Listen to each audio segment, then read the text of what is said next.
नमस्कार प्यारे बच्चों, स्वागत है आप सभी का एक बार फिर आपके अपने YouTube channel AK future academy में। मैजिद कपासिया। तो प्यारे बच्चों, हम एडवांस लेवल की वोकैब सीख रहे थे। आज ये आपका एडवांस लेवल वोकैबलरी पार्ट 3 है। इसमें कुछ और इंपॉर्टेंट वर्ड्स के बारे में आज हम पढ़ेंगे और समझेंगे। तो पहला वर्ड है आपका प्लेबियन।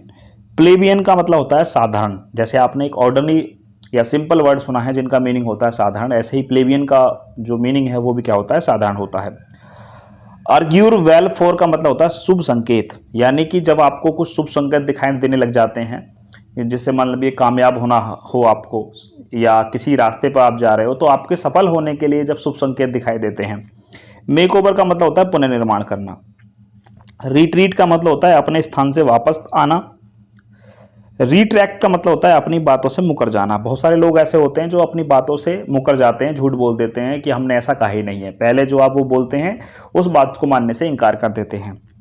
रिट्रेस का मतलब होता है अपने कदम वापस खींच लेना। रिट्रेस का मतलब क्या होता है, अपने कदम वापस ले लेना, यानी आप किसी काम को कर रहे थे और करते करते वापस हट जाना। ठीक है। रिट्राइव का मतलब होता है पुरानी स्थिति में लाना। रिट्राइव का मतलब क्या होता है, पुरानी स्थिति में लाना। फैल्टरिंग का मतलब होता है लड़खड़ाने वाला। फर्गाइल का मतलब होता है आसानी से टूट जाने वाला। फेंट का मतलब होता है हल्का या मध्यम। फीबल का मतलब क्या होता है, कमजोर। इंपुडेंस का मतलब होता है उद्दंडता। और प्रूडेंस का मतलब होता है बुद्धिमानी। मोडेस्टी का मतलब होता है नम्रता। क्लीमेंसी का मतलब होता है क्षमादान। डेटर का मतलब होता है हतोत्साहित करना।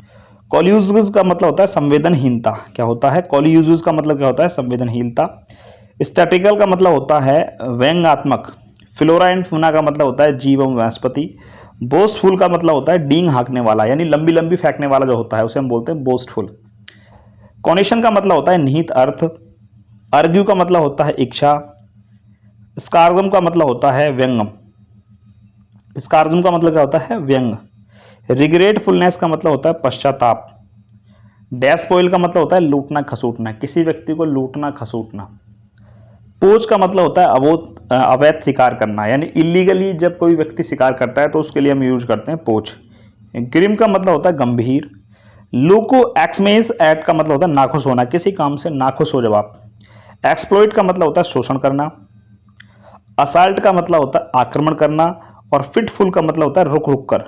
स्टेयर का मतलब होता है हिलना या हलचल होना। लूम मिस होता है छा जाना। बम्प इंटू का मतलब होता है किसी। सोगी का मतलब होता है लिज लिजा। स्टिक का मतलब होता है फंस जाना। स्क्वैल्च का मतलब होता है किसी गीली चीज से गुजरना। हर्टल का मतलब होता है तेजी से गिरना। रिकलेक्ट का मतलब होता है याद करना। अनडुली का मतलब होता है बहुत अधिक। अकाउंट फॉर का मतलब है कारण समझना। हैबिएशन का मतलब होता है निवास स्थान। क्लिफ का मतलब होता है सीधी खड़ी चट्टान। डेस्टिनेशन का मतलब होता है गंतव्य स्थान। थ्रोंग का मतलब होता है जमा होना। एकस्टम टू का मतलब होता है अभ्यस्त या वेल प्रैक्टिस्ड, यानी जिसे पूरी तरह से बहुत ज़्यादा अभ्यास कर रखा है, जिसने प्रैक्टिस कर रख सकती है, या किसी को बहुत ज़्यादा एक्सपीरियंस है तो उसको बोलते हैं एकस्टम टू। एलाइट का मतलब होता है नीचे उतरना। सोल्ट्री का मतलब होता है अकेला। कॉन्विक्ट का मतलब होता है झुक जाना। फर्म का मतलब होता है मजबूत। सेकी का मतलब होता है अनिश्चित। और कंप्रीहेंड का मतलब होता है समझना। क्या होता है, समझना या सम्मिलित करना। कंप्रीहेंड का मतलब होता है समझना या सम्मिलित करना। स्कूल पेटर का मतलब होता है मूर्तिकार। स्कूल पेटर का मतलब क्या होता है, मूर्तिकार। बिटर का मतलब होता है कटु या कड़वा। बिटर का मतलब क्या होता है, कटु या कड़वा। रिफल्ड का मतलब होता है उथल पथल या अस्त व्यस्त। सीरीन का मतलब होता है शांत। अपिस का मतलब होता है घमंडी। मीक का मतलब होता है दब्बू। हम्बल का मतलब साधारण। पैम्पस का मतलब होता है भड़कदार। प्रीडिसेमेंट का मतलब होता है जटिल समस्या। इम्पैसिकेबल का मतलब होता है दोष रहित। इन्वेंशली का मतलब होता है आखिरकार। रेसिस्ट का मतलब होता है प्रतिरोध। इंसिस्ट का मतलब होता है किसी बात पर जोर देना। और प्रिसिस्ट का मतलब होता है काम को जारी रखना।